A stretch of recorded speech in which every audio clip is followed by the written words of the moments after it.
মাত্র ১২ দিনে অপ্রতিরোধ্য গতিতে এগিয়ে গেলেন বিদ্রোহীরা। দামেস্কে পতন হলো বাশার আল আসাদের। এত কম সময়ে এই পতন নিয়ে ওই অঞ্চলে নজরদারি করা বিভিন্ন সংস্থা এবং আঞ্চলিক প্রভাবশালীরাও হিসাব মেলাতে পারেনি। গত ২৭ নভেম্বর নতুন করে আক্রমণ শুরু করার পর সিরিয়ার বিদ্রোহীরা এগিয়েছেন অপ্রতিরোধ্য গতিতে। অভিযান শুরু করার মাত্র ৪ দিনের মাথায় তারা দেশটির দ্বিতীয় বৃহৎ নগরী আলেপ্পোর দখল নিয়ে নেন। সেখান থেকে তারা রওনা দেন আরেক বড় শহর হামার দিকে। আলেপ্পো দখলের সময় বিদ্রোহীদের তেমন কোনো প্রতিরোধের মুখে পড়তে হয়নি বলে জানিয়েছিল Syrian observatory for human rights. যুক্তরাজ্য ভিত্তিক সংস্থাটি সিরিয়ার গৃহযুদ্ধের ওপর নজর রাখে।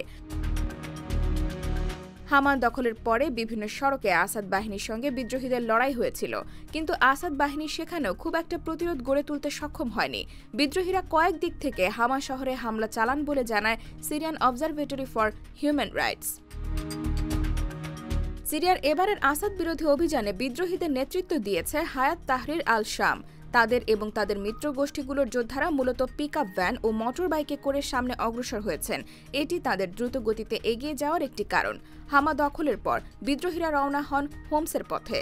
রাজধানী দামেস্কে পৌঁছাতে কৌশলগতভাবে গুরুত্বপূর্ণ শহর হোমস থেকে সিরিয়ার রাজধানী দামেস্কের দূরত্ব মাত্র ১০০ মাইল। ৬ ডিসেম্বর বিদ্রোহীরা প্রায় বিনা বাধায় হোমসের দ্বারপ্রান্তে পৌঁছে যান। তখনই মনে হচ্ছিল আসাদ সরকারের পতন হয়তো আসন্ন। এত কম সময় বিদ্রোহীদের দামেস্ক দখলের কারণ ব্যাখ্যা করেছে সিএনএন। তাদের প্রতিবেদন বলছে, এইচটিএস এর হামলার বিরুদ্ধে আসাদ বাহিনী তেমন কোনো প্রতিরোধী গড়ে তুলতে পারেনি। সিরিয়ার পুলিশ বাহিনী খুব একটা প্রশিক্ষিত নয়, তাই যা হওয়ার তাই হয়েছে। তারা বিদ্রোহীদের দমনে দাঁড়াতেই পারেনি। বিদ্রোহী যোদ্ধারা যখন হামা শহরের কাছে পৌঁছান তখন সিরিয়ার প্রতিরক্ষা মন্ত্রণালয় সেনাবাহিনীকে তাদের প্রতিরক্ষা লাইন অপ্রতিরোধ করতে বলেছিল।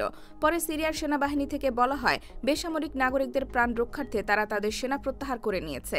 এমন দাবি মেনে নেওয়া বোকামি, বিশেষ করে আসাদ সরকারের পক্ষ থেকে যখন এ ধরনের দাবি করা হয়। সিরিয়ার ১৩ বছরের বেশি সময় ধরে গৃহযুদ্ধ চলছে। যুদ্ধে হাজার হাজার বেসামরিক মানুষ নিহত হয়েছেন। বিশ্লেষকরা বলছেন, মনোবলের অভাব, দলত্যাগ ও দুর্নীতির কারণে আসাদ বাহিনীর ভেতরটা ফাঁপা হয়ে গেছে। মূলত এ কারণে আসাদ সরকারের পতন হয়েছে। IBTV USA, new York.